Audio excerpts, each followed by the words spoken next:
안녕하세요, 닐렉입니다. 반갑습니다. 오늘은 콘솔 입력 방법을 알아보도록 할게요. 지난 시간에 저희는 파일에서부터 데이터를 읽어오기 위해서 파일 입력 스트림을 사용했는데 또 그것을 직접 사용한 것이 아니라 스캐너에 입혀가지고 이를 썼었죠. 자, 오늘은 이걸 좀 바꾸려고 해요. 파일 입력 스트림이 아니라 콘솔에서 입력받는 그런 콘솔 입력 스트림. 그런데 콘솔 입력 스트림은 저희가 프로그램을 만들 때 가장 기본이 되는 필수 입력이기 때문에 이거는 저희가 만들 수가 없어요. 파일 입력 스트림처럼 저희가 직접 만드는 것이 아니라 이미 이 이름으로 준비가 되어 있습니다. 그래서 저희가 입력 스트림에 대해서는 만들 필요가 없어요. 그냥 쓰면 됩니다. 근데 얘를 쓸 때는 스캐너를 감싸줘야 돼요. 이 자체는 입력 스트림의 객체로서의 능력밖에 없기 때문에 저희가 1바이트씩 읽어야 되거든요. 그래서 저희가 얘를 스캐너에 입혀가지고 똑같은 방법으로 입력받을 수가 있습니다. 그럼 사용자한테 입력받는 방법을 좀 간단하게 알아보도록 할게요. 자, 이거는 저희가 파일에서 입력받았던 그런 코드인데요. 이번에는 사용자한테 입력받아서 여기서 파일에서 읽었던 내용들을 좀 바꿔보려고 합니다. 그래서 이 밑에다가 공간 하나를 확보하고 여기다 한번 저희가 사용자로부터 입력을 받아보도록 할게요. 일단 그러려면 스캐너가 하나 더 필요한데 스캐너를 만들기 위해서 이런 일이 필요하죠. 스캐너. 근데 이게 위에 보니까 저희가 지난 시간에 만들었던 스캔이 있습니다. 이거하고 이름이 같아지면은 또 문제가 돼요. 그래서 이걸 이름을 바꾸려고 하죠. 자, 여기다가는 시스템이라고 하는 그 안에 in이라고 하는 입력 스트림 객체를 여기다 대입을 했어요. 근데 문제는 좀 그렇죠. 여기에 스캔이라고 한 녀석을 내 마음대로 쓰지 못했던 이유는 얘 때문에 그런데 이렇게 코드가 많아지게 되면은 여기저기서 입력 스트림 객체를 쓰거나 또는 여기저기서 동일한 변수를 써야 되는 일이 발생하고 이렇게 되면은 이름이 서로 좀 충돌나니까 이름을 억지로 바꾸게 돼요. 그럼 이름을 길게 만들거나 쓸데없는 일련번호를 붙이게 되거든요. 이런 부분에 대해서 저희가 다음 시간에 설명을 좀 드리도록 하겠습니다. 일단은 스캔1이라고 해서 이름을 명명하고요. 그리고 스캐너를 쓰기 전에 먼저 클로즈부터 하는 거예요. 자, 이 상태에서 스캐너의 기능을 이용해서 저희가 입력을 받을 건데, 자, 입력받는 게 이제 국어 성적 3개잖아요. 이제 국어 성적을 받기 위해서 또 변수를 선언하려고 했는데, 또 문제가 있습니다. 위에서 이미 선언이 돼 있어요. 그럼 여기다 받으면 되잖아요. 그럴까요? 그렇게 하는 것도 또 문제가 있어서 그 또한 다음 시간에 같이 설명드리도록 하겠습니다. 자, 국어 성적을 여기다가 입력받아서 scan1.nextInt. 자, 이렇게 해서 입력을 받았어요. 이렇게 국어 성적을 3번 입력받습니다. 자, 이렇게 입력받으려고 했는데 콘솔 입력은 파일 입력과 좀 다릅니다. 어떤 부분으로 차이가 있는지 한번 실행해보면 알 거예요. 자, 한번 실행해보도록 하겠습니다. 자, 하나, 둘, 셋. 자, 실행을 했어요. 지금 실행을 하면은 어떤 일이 발생하냐면 지금 보세요. 실행을 했는데 아무런 동작을 안 하고 그냥 이러고 있습니다. 근데 실행을 한 건지 안 한 건지 알 수가 없을 정도로 얘 왜 이러지 싶은데 이게 이것 때문에 그래요. 얘를 만나는 순간 어떤 일이 일어나냐면은 얘가 버퍼에서 데이터를 읽어오려고 하거든요. 근데 그 버퍼에 데이터가 원래 있는 게 아니에요.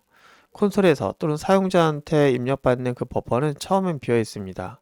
비어있고 사용자가 뭔가를 입력을 해야 그게 차는 거예요. 그러니까 사용자가 입력하지 않으면 이게 읽을 것이 없다 보니까 사용자한테 물어보는 거죠. 여기 지금 에뮬레이터다 보니까 그렇지 리얼 도스였으면은 얘가 깜빡깜빡일 거예요. 프롬프트가 사용자에게 뭔가 입력하라고 깜빡깜빡 거립니다. 근데 지금 멈춰 있잖아요. 자, 프롬프트가 깜빡깜빡 거리고 있다는 것을 여러분 인지했으면 좋겠고 그러면 값을 입력하는 거예요. 일단 이렇게 30 그리고 바로 엔터 쳐도 돼요. 자, 엔터 치면은 또 멈춰 있을 거예요. 한번 볼까요? 하나, 둘, 셋.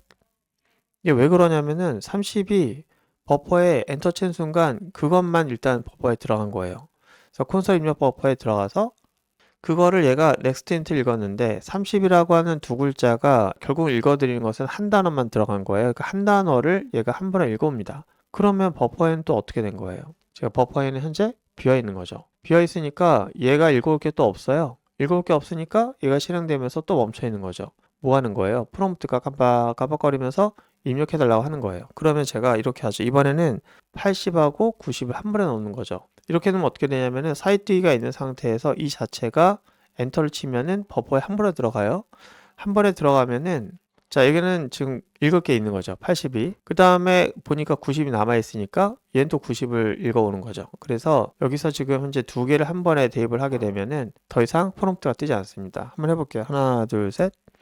자, 그렇죠. 이렇게 하니까 30 읽었고, 그 다음에 80 읽었고, 90 읽었습니다. 그 내용이 지금 나온 거예요. 그러니까 다시 얘기하면은 이제 사용자한테 입력받는 이 콘솔 입력은 어떤 문제가 있냐면 사용자 입력하지 않으면 원래 있는 데이터는 없는 거예요. 그러니까 프롬프트를 뜨게 되죠. 그래서 프롬프트를 떴는데 얘가 또 사용자가 이 읽는 데이터를 한 번에 입력하지 않으면 나눠서 입력하게 되면은 그게 여러 번 프롬프트가 뜨는 거예요. 그래서 그거를 여기서 읽어드릴 때마다 이제 더 줘, 더 줘 이렇게 되는 거죠. 그리고 또 중요한 점이 하나 있습니다. 사용자한테 이제 물어서 데이터 입력하라고 할 때는 프롬프트가 껌뻑이는 것만으로는 사용자에게 뭔가를 올바르게 입력하지 못할 수가 있어요. 그냥 나한테 이런 거잖아요. 아까 실행한 것을 보면 알겠지만 뭘 입력해야 될지 사용자는 알 수가 없어요. 그냥 프롬프트만 깜빡깜빡거리고 있으면은 내가 뭘 입력해야 되지? 이럴 수가 있거든요. 그래서 사용자한테 출력할 때는 이 프롬프트가 뜨기 전에 뭘 입력할 것인지에 대해서 먼저 설명을 해야 돼요. 그래서 여기다가는 이렇게 해서 라인을 빼야 되겠죠? 자, 국어 성적 첫 번째 걸 입력할 것이다 라고 말을 해줘야 돼요. 그러면은 이렇게 되는 거예요. 실행 한번 해볼게요. 자, 보시면은 프롬프트가 떴는데 아까와는 좀 달라요. 아까와 달리 국어 성적 1이라고 하는 녀석이 앞에 라벨이 있잖아요. 라벨이 있으니까 이제 프롬프트가 깜빡깜빡거리면 아, 국어 성적 입력하라고 하면서 사용자는 알 수 있게 되는 거죠. 이렇게 엔터를 쳐요. 엔터 치면 또 깜빡거리는데 라벨이 없으니까 모르겠는 거예요. 지금 프롬프트가 뜬 거거든요. 그래서 이거 문제가 있다. 그래서 저희가 라벨을 다 붙여주는 거예요. 입력하기 위해서는. 저기다가도 라벨을 붙이고 여기다 라벨을 붙이는 거죠.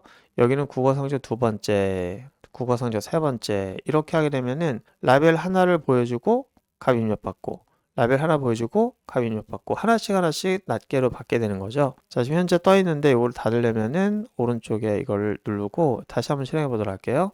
자, 컨트롤 F 눌러서 실행하도록 하겠습니다. 자, 그럼 밑에 보시면은 프롬프트가 잘 떴어요. 그래서 제가 90을 입력을 하고 100점을 입력을 하고 그 다음 80점을 입력을 하겠습니다.